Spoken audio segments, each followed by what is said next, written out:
Even in today's market, the best homes get snatched up very fast, and often there are multiple buyers submitting competing offers on the good ones.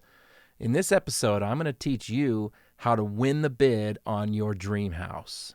Welcome to the Utah Homebuyers Quest podcast with Nelson Bars. Our mission is to give you hope, knowledge, and encouragement on your quest for home ownership. Housing affordability is at its worst point since 1986. Higher mortgage rates are impacting Utah's housing market. Potential buyers out there being priced out. It's getting tougher by the day to afford a home. Many factors are making it very, very difficult with no relief in sight. Homeownership may seem like an impossible mountain to climb in today's world. We're here to say that it is possible, and we're here to be your guide, to climb with you, to urge you forward all the way to the closing table. We believe in home ownership, and we believe in you.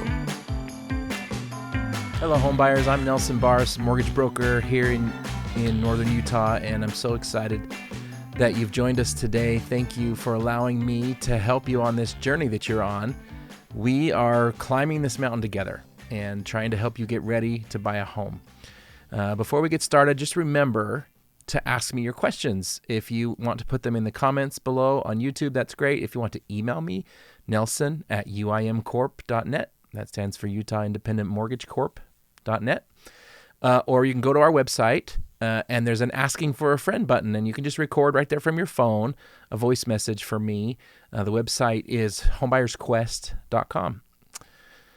Okay, so let's talk about how these homes go fast. You know, there was a time not that long ago when rates were down in the threes and every single home had 5 to 10 offers. It was a crazy time.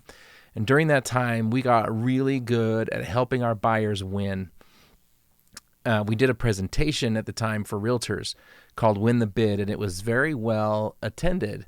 And I want to share with you that presentation and some of the details from that presentation that has helped us. We've just learned a lot, and our market is not as crazy now. In some ways, it's a healthy buyer's market, and you don't have to be quite so crazy. You don't have to offer $50,000 over the asking price and remove all of your protections and take a bunch of risk as a buyer, which is how it used to be, right? However, it is still the case that the best homes are still very popular, and there's usually multiple offers on the really good ones, especially if it's priced well. And if you fall in love with a home, there's a good chance others are going to fall in love with it too. And sometimes even, you know, if you have a seller and a really savvy real estate agent, they will try to create a situation on purpose where there's multiple offers. And so they'll do these open houses on the weekends, and they'll say, we're not accepting offers until Monday, or they'll try whatever they can to get a bidding war going. They want to drive the price up. So I just want to share with you some things that you can do in those situations, especially if you're an agent listening. I think these are tips that will really help you serve your buyers. And for buyers who are listening, I just don't want you to miss out on those perfect houses. And this might help you actually get a feel for what a good agent does and what a not so good agent won't do, right? Okay, so first we're going to break this into 3 sections. We'll talk about being prepared ahead of time, and then we're going to talk about how to structure your offer. And then we're going to talk about how to sell your offer to the listing agent. So, of course, we're going to talk about pre-approvals, right? You got to get a really solid pre-approval. And I would just encourage you to listen to my previous episode, number 15, where I describe the pre-approval process. The idea with the pre-approval is that you're going to get proper expectations. You're going to get all your questions answered. You're going to get a feel for your price range and your comfort level, and you're going to get fully prepared to pull the trigger when you find a house that you want. Now, that means emotionally prepared, financially prepared. Our file is physically prepared, and you've got all of the logistics in place so that you can go out looking at homes with the intention of snatching the good one as soon as it comes up. It also allows us to have your file fully documented, because this will be important later when we talk about speed. I don't want to have to start the day you're trying to make an offer. It's much better to be ready, right? The other thing, you're going to get our app. I've told you about our app a little bit before, but the reason why we have this app is because we wanted you to have a very accurate mortgage calculator.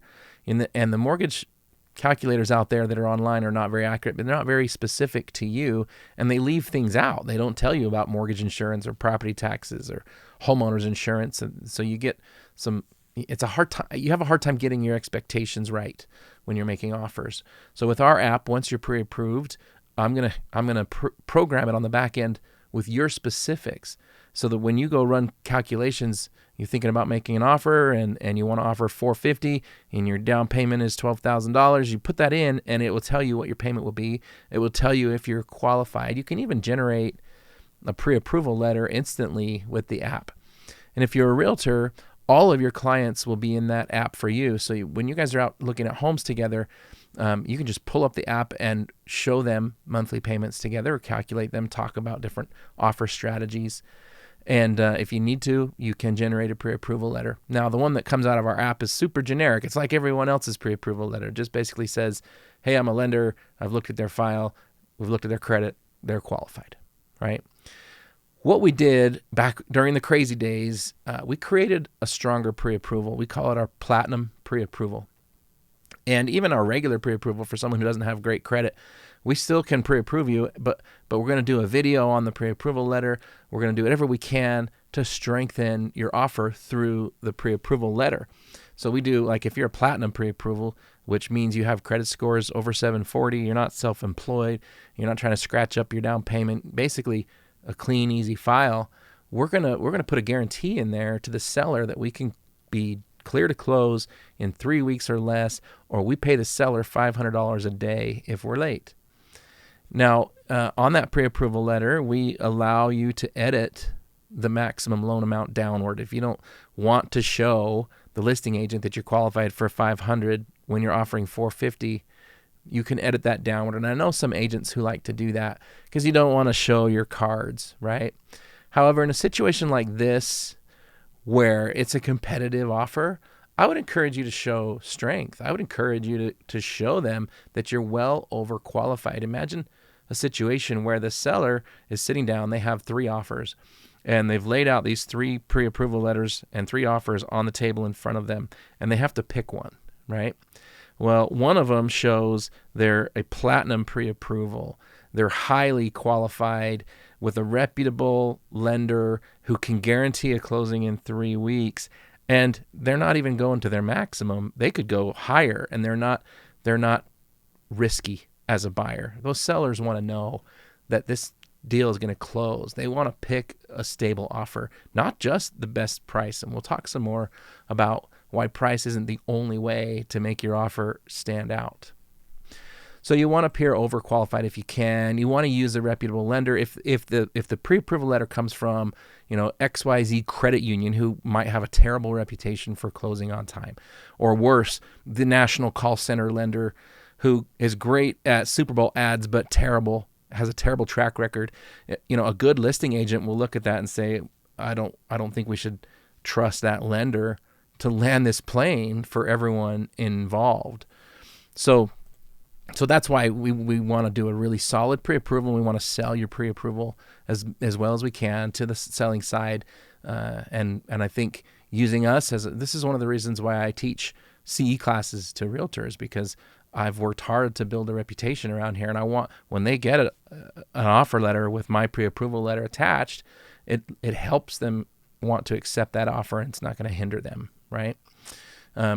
Okay, so I'll tell you a little bit about the video that's on the pre-approval letter. What I do is I just create a QR code and I put it on the letter, and it says scan here to learn more about this buyer and more about the lender. So the seller, when they're sitting down and they're looking at these offers, it's just a 2-minute video. I'll give you an example of what I might say. I might say, my name is Nelson Barris with Utah Independent Mortgage. If you're watching this video, you've probably received an offer from my clients, John and Jane Doe, to purchase a home that you have listed. And I wanted to tell you a little bit more about them and a little bit more about us as the lender. We know you have a lot of choices in this market, and I just want to reassure you what solid buyers you have and what a solid lending team you have to help everyone land this plane smoothly. So first, John and Jane told me I could tell you a little bit more about their strengths. They have perfect credit. Credit scores all across the board above 760 with not a negative mark on their credit report at all. They also have really stable employment. They've both been on their jobs for at least 5 years. I think John's been on his job even longer, and they don't receive any kind of variable income, things like commissions, self-employment income. There's nothing in the file that could complicate the underwriting situation. You just really don't get a cleaner income picture than two long-term salary buyers, right? The other thing I really love about John and Jane is that their down payment is just sitting in the bank. They aren't trying to sell a home to come up with a down payment to buy your home.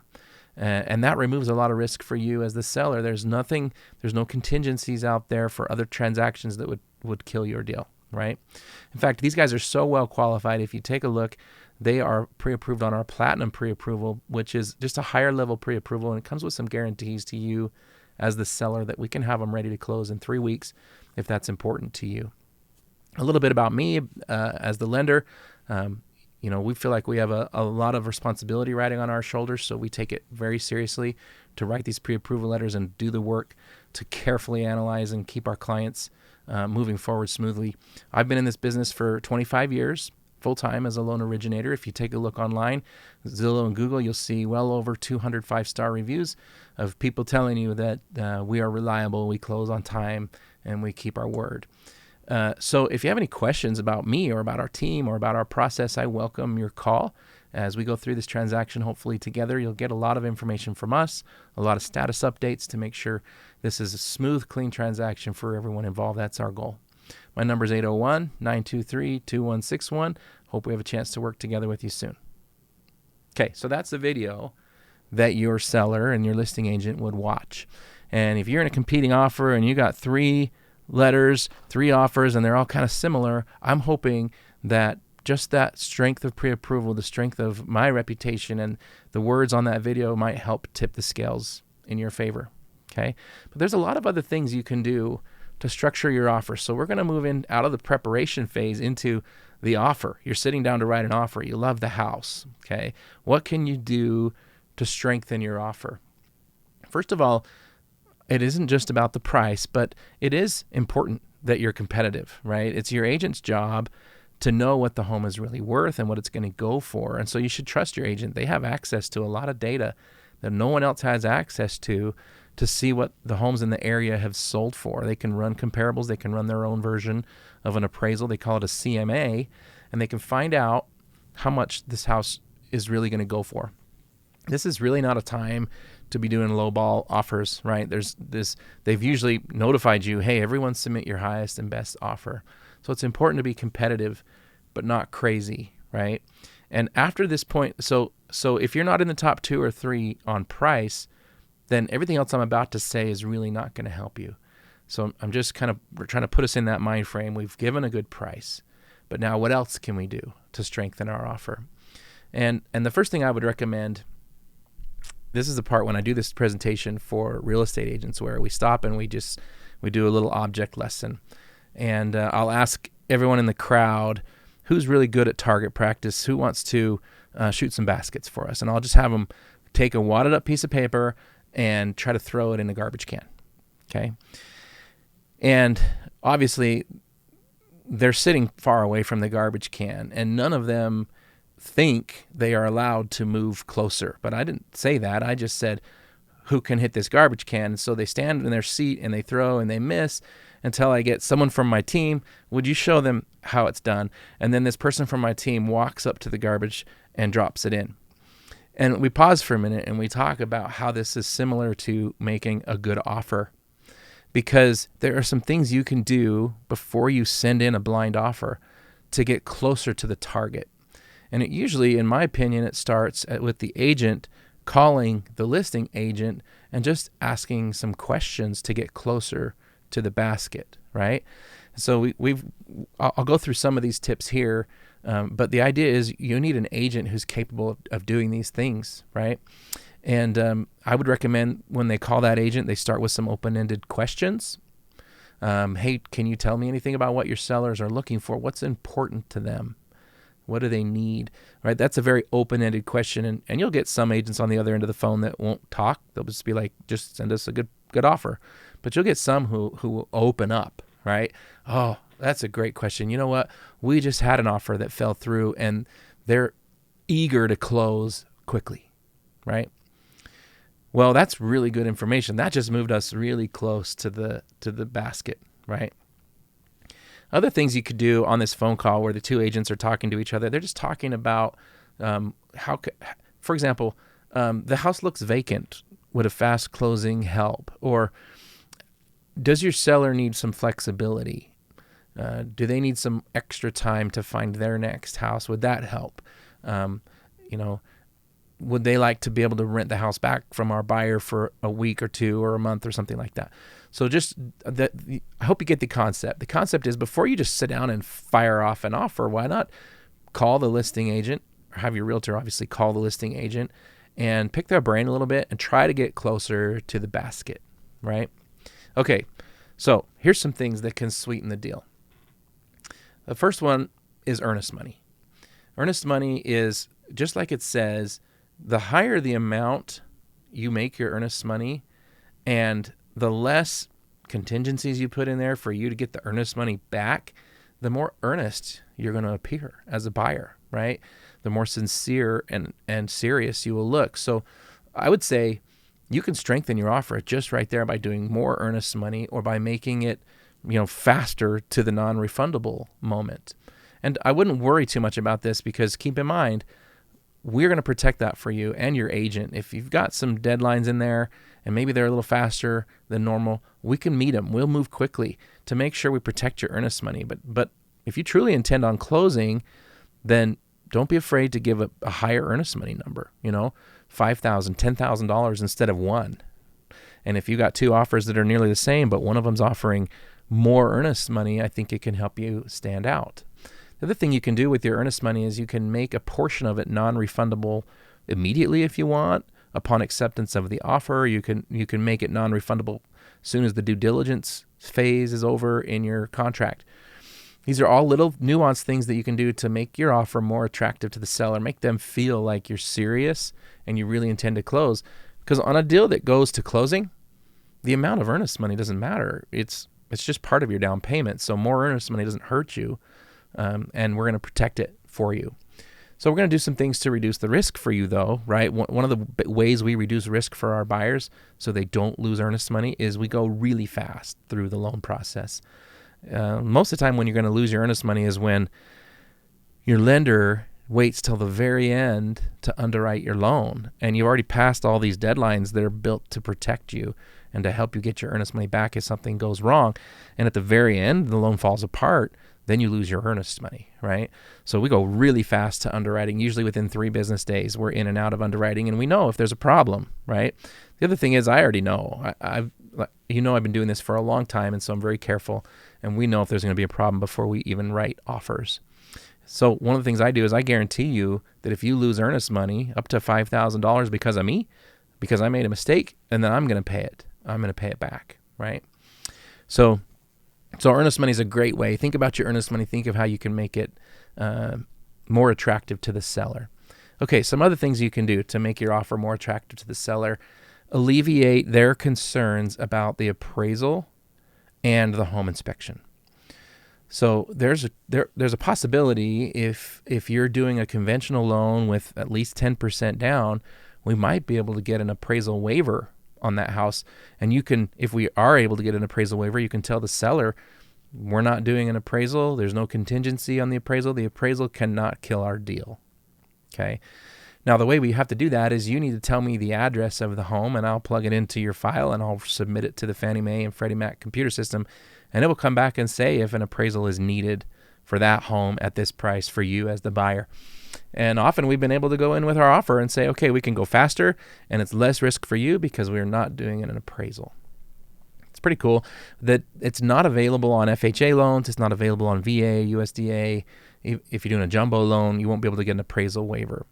So there are other things you can do to alleviate the seller's concerns about the appraisal, even without a waiver. So you could put some verbiage in your offer, or you could make it less risky for them. So you could say, we're still willing and able to close without renegotiating the price, even if the appraisal comes in low, down to a certain minimum, right? And you can show them, look, it's not going to kill our deal if the appraisal comes a little bit lower. You could also put in verbiage that we are going to order the appraisal on day one. As soon as you sign the REPC, the real estate purchase contract, we'll go ahead and order the appraisal right away. So that if something happens, it happens right away, and these sellers can learn quickly if they're going to have to go back on the market and find another buyer, right? Another one, so we talk about home inspections, you have this contingency in your contract that's going to give you time to get a home inspection, and you can kind of just back out for any reason if you don't like the home inspection.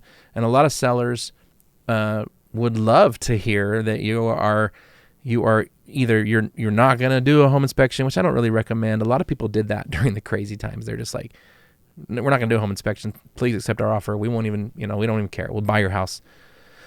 Fortunately, we're not in these crazy times, but you could say something like, we're going to do a home inspection that is just a simple pass or fail. We're not going to nitpick you to fix 16 different items before closing. We're going to do a pass or fail home inspection with no requests for repairs. I think that could alleviate some stress from the seller. It might make your offer a little more attractive.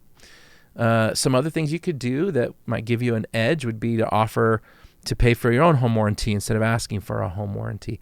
Pay for your own closing costs instead of asking for them to pay your closing costs. You could pay for their title fees. You could do whatever you want to do little things to sweeten the offer that maybe others didn't think of. And a big one, let's talk about flexibility.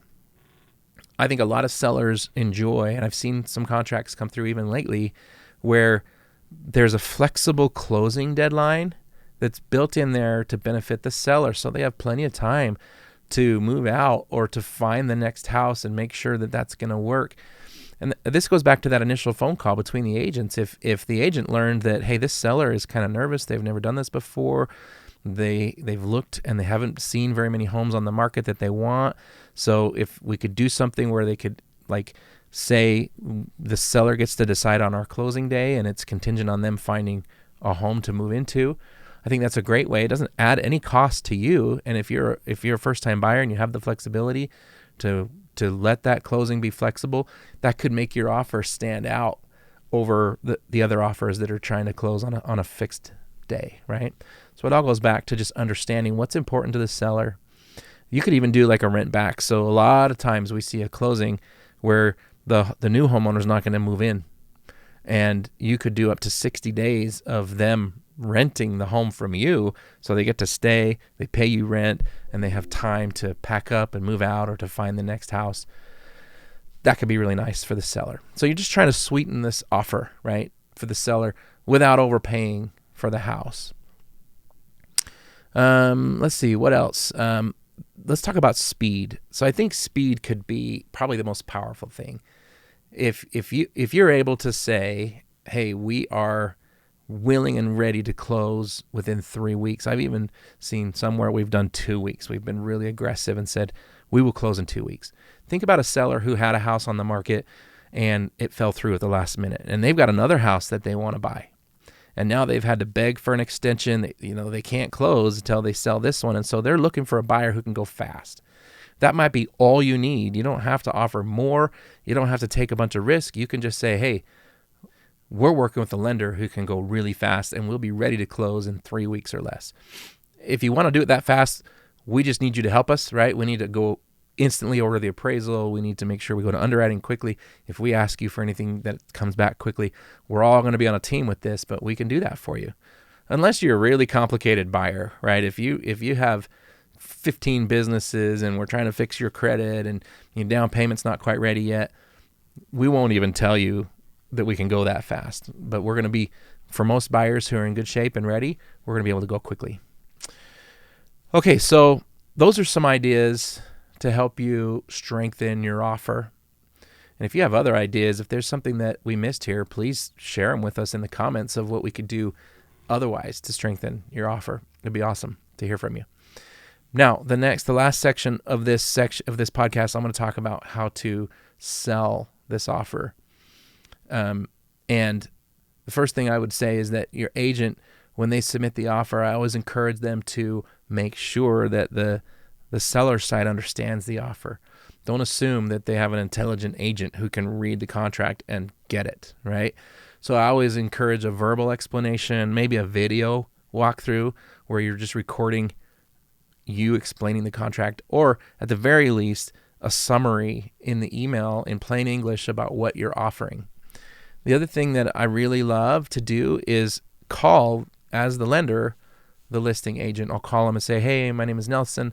I wrote the pre-approval letter for that offer that you received on 123 Rich Street yesterday or today, and I wanted to just make myself available to you to see if you have any questions for me, if there's anything I can answer for you. We're showing that listing agent that the lender is a team player, right? That the lender gets it, that we're going to work well together. And they oftentimes it's part of their process to call all the lenders anyway. Before they sit down and pick an offer, they want to call every lender and vet them a little bit, right? So part of why I do the video on the pre-approval letter is to just kind of get that question out of the way. They know who the lender is. They know what kind of person I am and how I want to work with them. But I'm always going to do a proactive call or at least a text and say, I'm the lender. Let me know if I can help you. I think that's a way we can help to sell the offer a little bit and explain. I can explain, or the realtor can explain what's strong about our offer, right? As you can see with all of this, the agent that you choose is really important. It really matters. And I haven't said this much. I need to say this more in the podcast, but I would love to connect you with an agent that I trust that works as part of our list of preferred agents. Who you use as a lender really matters, but who you use as an agent is probably even more important. I've worked with many agents, and I've had some that were referred into me from agents that aren't very good, and I feel so bad because I'm like, oh, I wish I could just move them over to another agent who's better at this, right? Especially when I see them missing out on homes that they've got their hopes on, right?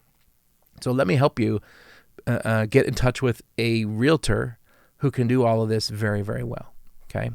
So to summarize, how to compete, how to win against other buyers and win the bid on the home of your dreams. The first step is to just get fully prepared.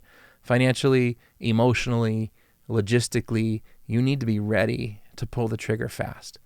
The next step is to get the price right. Nothing else matters if you're lowballing them. Now is not the time to lowball.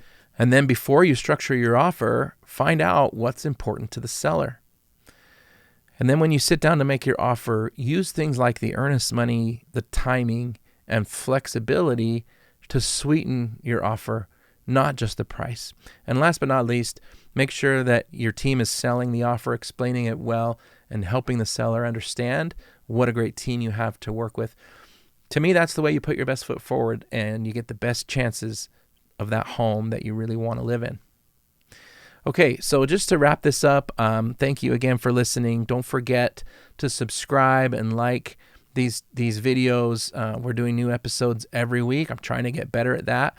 And these are all high value topics like this that will help you become a better home buyer and more successfully land in your home, the home of your dreams. Thanks for listening, and I hope we can do it again soon. Thank you for listening to the Utah Homebuyers Quest podcast with Nelson Bars, your place for a strong dose of inspiration and knowledge so you can stay on top of your quest for home ownership. If you have a question or comment for the show, we'd love to hear from you. Visit homebuyersquest.com to record a voice memo or submit your question. You can also join our Facebook community to interact with experts and fellow travelers. Search Homebuyers Quest on Facebook to find the group and join the conversation. But with just a simple click to subscribe, we'll invite you back to the next episode. And remember, we believe in home ownership and we believe in you.